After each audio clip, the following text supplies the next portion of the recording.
এখন যে মব সন্ত্রাস চলছে, অগ্নি সন্ত্রাস চলছে, যত্র তত্র মববাজি করা হচ্ছে, যাকে মন চায় পিটিয়ে মেরে ফেলা হচ্ছে, যাকে মন চায় আগুনে জ্বালিয়ে দেওয়া হচ্ছে। আইন আদালতের তোয়াক্কা কেউ করছে না। তার যা মন চাইবে তিনি তা করবে, এটাই এখন আইনে পরিণত হয়ে গেছে। আর এই মব সন্ত্রাসকে ডক্টর ইউনূসের সরকার অঘোষিতভাবে লাইসেন্স আগেই দিয়ে দিয়েছে, বৈধতা দিয়ে দিয়েছে। এই বিষয় নিয়ে এর পূর্বে অনেক আলোচনা করেছি দর্শক শ্রোতা। কিন্তু গতকাল থেকে যে বিষয়টি নতুন করে আলোচনায় এসেছে, আমরা দেখেছি হবিগঞ্জের বৈষম্য বিরোধী ছাত্র আন্দোলনের যে সেক্রেটারি, সাধারণ সম্পাদক, নাম হলো মাহাদি, তিনি এখন মব সন্ত্রাস নিয়ে ডিরেক্ট থানার মধ্যে ঢুকে পড়েছে।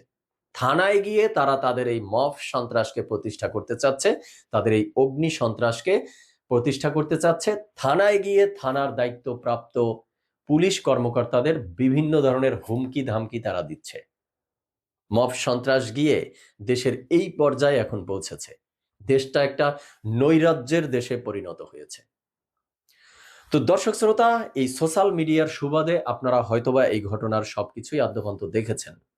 তো আজকে এই বিষয় নিয়ে আলোচনা করব। চলুন ছোট্ট করে আমরা শুরুতে তথ্যচিত্রের মাধ্যমে এই ঘটনার ধারাবাহিকতা একটু বোঝার চেষ্টা করি। শুরুতে যেটি হলো তা হলো যে কয়েকদিন আগে আমরা দেখেছিলাম স্বরাষ্ট্র উপদেষ্টা এই ডেভিল হান্ট ফেজ 2 নামে তারা নতুন করে ধরপাকড়ের একটা ঘোষণা দিয়েছিল এবং সেখানে স্বরাষ্ট্র উপদেষ্টা বলেছিল যে আওয়ামী লীগ করত এমন কাউকে পেলেই নির্বিচারে তাকে গ্রেপ্তার করতে হবে, তার বিরুদ্ধে কোনো অন্যায় অপরাধের অভিযোগ আছে কিনা, তার বিরুদ্ধে কোনো মামলা আছে কিনা, এগুলো দেখার কোনো দরকার নেই। বেশ ভালো, স্বরাষ্ট্র উপদেষ্টা এই নির্দেশ দিয়েছে, তো পুলিশ সেই নির্দেশ অনুযায়ী কাজ করতে গেছে। তো সেক্ষেত্রে হবিগঞ্জের সাবেক ছাত্রলীগের একজন নেতাকে সেখানকার দায়িত্বরত পুলিশ গ্রেপ্তার করেছে।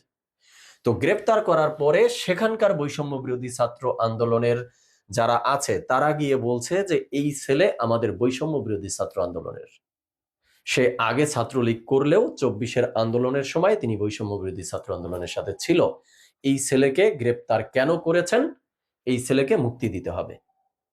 বেশ ভালো, পুলিশ সেই ছেলেকে মুক্তিও দিয়ে দিয়েছে, কারণ পুলিশ অফিসাররা ডিউটি পালন করতে গিয়ে তারাও তো একটা With Betfair's Safe Zone, if your player comes off, your bet's not over yet. It rolls onto the player coming on. Betfair. তাদেরও তো জীবনের মায়া আছে, তাদেরও তো সংসার, পরিজন, ছেলে মেয়ে, স্ত্রী, বাবা মা আছে, তাই না? তো দেশ এখন যেভাবে চলছে, মানে পুলিশ তার আইন প্রয়োগ করবে, তার দায়িত্ব পালন করবে, সেই সক্ষমতাটুকু তো এখন পুলিশের নেই। তো পুলিশ তাকে ছেড়ে দিয়েছে, ঠিক আছে, কিন্তু তারপরে কি ঘটলো নতুন করে? তারপরে আমরা দেখলাম এই মেহেদী ছেলেটি থানায় গিয়ে সেই সময়ে যে ধরনের হুমকি ধামকি দিয়েছিল, কি কি বলেছিল, সেই বিষয়ে আমরা দেখব একটু পরে। তো সেই হুমকি ধামকির ফলে তাকে গ্রেপ্তার করা হয়েছে, পরবর্তীতে ডিবি তাকে আটক করেছে।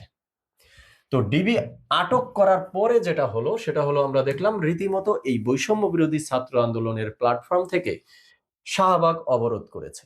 আশ্চর্যজনক বিষয়, মানে এই মেহেদী ছেলে থানায় গেল, রীতিমতো মব সন্ত্রাস করলো, থানার দায়িত্বপ্রাপ্ত পুলিশ কর্মকর্তাদের হুমকি ধামকি দিল, তাদেরকে জ্বালিয়ে পুড়িয়ে মেরে ফেলার মতো হুমকি ধামকি দিল তিনি তাদের পূর্বের কৃতকর্ম আত্মস্বীকৃতির মধ্য দিয়ে।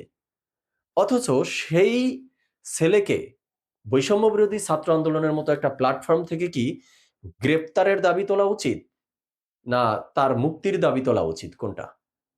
কিন্তু আমরা কি দেখলাম, সেটা হলো এই ছেলেকে গ্রেপ্তার কেন করা হয়েছে সেই প্রতিবাদে তারা শাহবাগে অবরোধ রেখেছে। বুঝতে পেরেছেন যে শাহবাগটা এখন কোন জায়গায় গিয়ে পরিণত হয়েছে? যারা অন্যায় করে, যারা সন্ত্রাসী করে, যারা থানায় গিয়ে রীতিমতো হুমকি ধামকি দেয়, তাদেরকে গ্রেপ্তার করতে পারবে না পুলিশ, তাদেরকে ডিবি আটক করতে পারবে না। তাদেরকে আটক করলে শাহবাগে অবরোধের ডাক দেয়া হয়।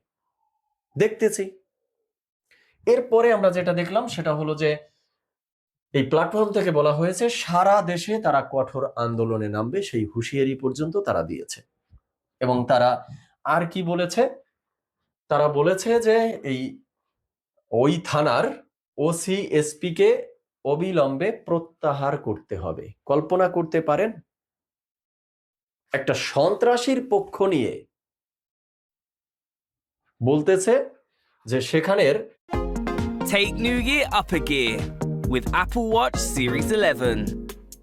Invaluable health insights on your wrist from 369. Plus, get up to 2 months Apple Music free at Curry's. And it's 5 o'clock. OC SP কে নাকি অবিলম্বে প্রত্যাহার করতে হবে। এই হলো এখনকার দেশের অবস্থা, এই হলো এখনকার দেশের আইন শৃঙ্খলা পরিস্থিতি। এবং আমরা দেখলাম সেই হবিগঞ্জ যেই থানায় এই ঘটনা, সেই থানার সামনে গিয়ে সেখানকার বৈষম্য বিরোধী যে নেতারা রয়েছে তারা থানার সামনে গিয়ে সেই মব সন্ত্রাস এখনো চালিয়ে যাচ্ছে। ভিডিওতে যদি আপনারা দেখে থাকেন দেখবেন যে সেই থানার গেটে তারা লাথি মারছে, লাঠি দিয়ে পেটাচ্ছে এবং ভিতরে থাকা পুলিশ কর্মকর্তাদের উদ্দেশ্য করে বিভিন্ন ধরনের গালিগালাজ করছে, তাদেরকে বেয়াদব বলছে, শুয়ারের বাচ্চা বলছে, এই ধরনের বকাবকি পর্যন্ত তারা করে যাচ্ছে। তো এবার আসি দর্শক শ্রোতা, যে এই মেহেদী থানায় গিয়ে পুলিশকে কি কি বলে হুমকি ধামকি দিয়েছিল, যার ফলে ডিবি তাকে গ্রেপ্তার করতে বাধ্য হয়েছে। তার সেই হুমকি ধামকির জিস্ট অংশটা আমরা একটু দেখার চেষ্টা করি। তিনি থানায় গিয়ে বলেছে, আমরা আন্দোলন করে গভর্নমেন্টকে রিফর্ম করেছি, মানে ডক্টর ইউনূসের সরকারকে তারা বসিয়েছে। হ্যাঁ, সত্য কথা বলেছে। সেই জায়গায় প্রশাসন আমাদের লোক। মানে প্রশাসন কি কোনো দলের লোক হয়? আসলে প্রশাসনের কি কোনো দলের সাফাই গাওয়া এটা প্রশাসনের কাজ?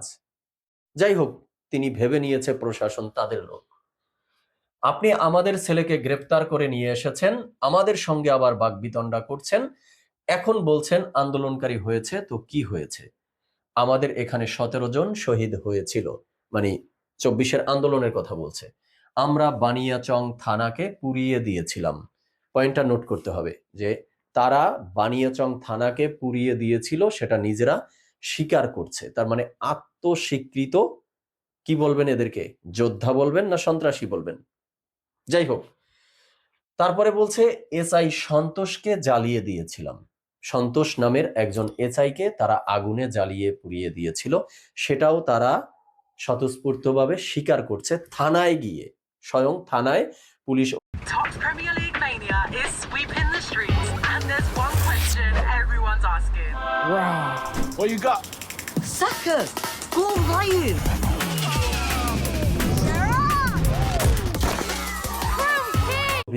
অফিসারদের সামনে দাঁড়িয়ে এরপরে বলছে, আপনি এখানে এসেছেন ঠিক আছে, আপনি নতুন করে এই থানায় দায়িত্বে এসেছেন ঠিক আছে, কিন্তু কোন সাহসে এই কথাগুলো বলেছেন সেটা আমরা জানতে চাই। এই মাহাদি ছেলে তখন আপনারা দেখেছেন যে টেবিল চাপড়িয়ে পুলিশ অফিসারদের প্রতি আঙ্গুল নাচিয়ে নাচিয়ে তারপরে চোখে চোখ রেখে এই ধরনের হুমকি ধামকি দিয়ে এসেছে। তার মানে ওই থানায় এখন দায়িত্বরত যে পুলিশ কর্মকর্তারা রয়েছে তাদেরকেও পরোক্ষভাবে এই হুমকিটাই দিয়েছে যে আমরা থানা পোড়াতে অভ্যস্ত, আবারও কিন্তু পরিয়ে দেব। আমরা এসআই বা পুলিশ কর্মকর্তাদের আগুনে জ্বালিয়ে দিতে অভ্যস্ত। আপনি এখানে নতুন এসেছেন ঠিক আছেন, তার মানে কি আপনাকেও জ্বালিয়ে পুড়িয়ে দিতে পারি আমরা, তাই তো? তো এই ধরনের হুমকি ধামকি দেয়া একটা ছেলেকে পুলিশ বা ডিবি গ্রেপ্তার করেছে। বৈষম্য বিরোধী ছাত্র আন্দোলনের প্ল্যাটফর্মের পক্ষ থেকে যেখানে স্বাগত জানানো উচিত ছিল, এই ছেলের দৃষ্টান্তমূলক শাস্তির দাবি করা উচিত ছিল, বরং না, তারা এই সন্ত্রাসীর পক্ষ নিয়েছে। এবার আসি দর্শক শ্রোতা মূল আলোচনায়, ডিরেক্ট হিট দ্য পয়েন্টে। হিট দ্য পয়েন্ট নাম্বার 1, আমরা দেখেছিলাম ডক্টর ইউনূসের সরকার এসে একটা নির্দিষ্ট সময়ের জন্য একটা ইন্ডেমনিটি দেওয়ার চেষ্টা করেছিল, একটা অধ্যাদেশ দিয়েছিল যে এই অভ্যুত্থান বা আন্দোলনের পক্ষের শক্তির বিরুদ্ধে কোনো মামলা করা যাবে না। তো সেই ইন্ডেমনিটিতে দিতে চেয়েছিল, তো সেই ইন্ডেমনিটি কি এখনো চলছে? যদি না চলে থাকে তাহলে এই ছেলের এই ধরনের সন্ত্রাসী কর্মকাণ্ড, এই ধরনের হুমকি ধামকি থানার মধ্যে গিয়ে দেয়া, থানার অফিসারদের সাথে চোখ রাঙিয়ে কথা বলা, এটাকে বৈষম্য বিরোধী ছাত্র আন্দোলন সাপোর্ট করে কিভাবে? কারণ সেই ইন্ডিমনিটি তো এখনো চলছে না যে তারা নির্দোষ হয়ে যাবে। হিট দ্য পয়েন্ট নাম্বার 2, এই ছেলে যে নিজেই স্বীকার করলো তারা থানা পুড়িয়েছে, একজন এসআইকে জ্বালিয়ে পুড়িয়ে দিয়েছে। তো পুলিশ